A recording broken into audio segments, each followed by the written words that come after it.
Welcome back to another Sunday edition of Coffee Time with TD. I hope you are having an absolutely magnificent weekend. Let's fucking have it. I gotta touch on all of the far right marches and unrest that you are seeing in the UK today. Out of control, reprehensible, disgusting displays of violence from the far right. And as I've told you many times, and I plead with you come November, life and the decisions and choices that come with it have consequences and repercussions. And for me, the rebirth, and I'm not saying racism, hatred, bigotry, sexism, ageism hasn't been alive and well since day one. We all know it has. And I am not saying it hasn't been.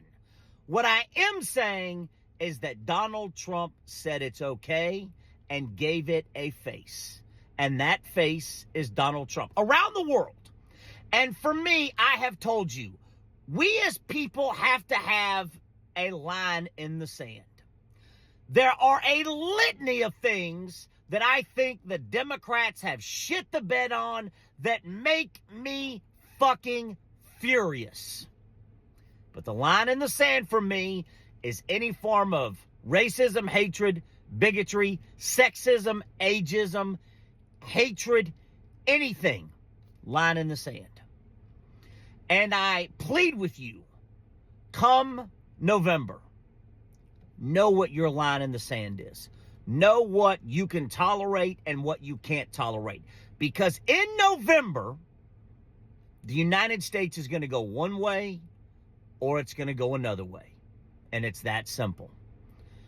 The minute Donald Trump stood on stage or did the press conference after Charlottesville and said there are good people and bad people on both sides, that is the minute all of the horrible, far-right, reprehensible, disgusting, hateful bastards said, oh, we can go out now and we can show our hate.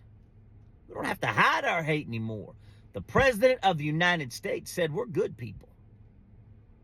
The second time is when he stood on stage and said, Proud Boys, stand back and stand by. You see this in the UK. You're seeing the rise of the far right around the world. What happened in the UK today is fucking disgusting. It's a disgrace. And I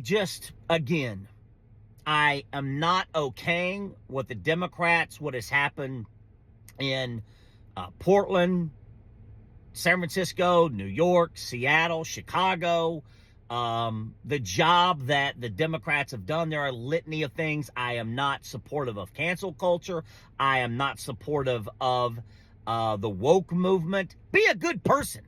That's, be a good fucking person. Don't be a fucking piece of shit. Be a good person. Is that hard? But again, it comes back to Donald Trump okaying and giving his approval. And Donald Trump tapped into hatred. And I don't think we've seen a president or someone in general tap into just how much a person can hate another person because of their age, color, religion, sex, whatever, since Hitler, like Donald Trump has done. I do not think so. And it makes me fucking sick because I am telling you what my line in the sand is. I don't care. I can make more money. I can whatever.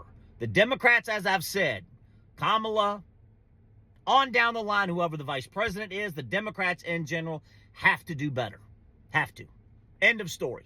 End of story. Have to do better from top to bottom.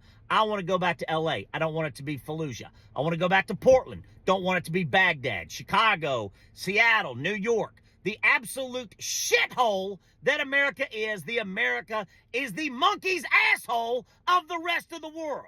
So, I ask you, what is your line in the sand? We all have to have one. If you don't stand for something, you'll fall for anything. And what you are seeing in the UK, what you are seeing in the United States, I think it was Tennessee last month, that march of the Nazis in somewhere in Tennessee. Again, in November, we are going to know exactly who and what and where America stands, who and what America is. And for me, it's good versus evil. It's that simple. I will not stand, I will not tolerate any form of racism, hatred, bigotry, sexism, or ageism. Will not do it. So I implore you and plead with you, figure out what your line in the sand is. And I'm not telling you to agree with anything the Democrats have done, because I think they've done a pretty shitty job, if I'm being honest. But again, I do not want this country to go the way of the far right if Donald Trump is elected president. So I plead with you. We have to take a stand against hatred, ageism, sexism, racism, everything. We have to take a stand. We have to stand together, and we have to be better people, because this rise of the far movement, the far right movement, the far right marches, the far right, whatever you want to call them, is out of fucking control. And we have to take back control and spread the love and not the hate. See you in a couple of hours. I'm sending you all of my love. Grande beso. Big hug. See you in a couple of hours.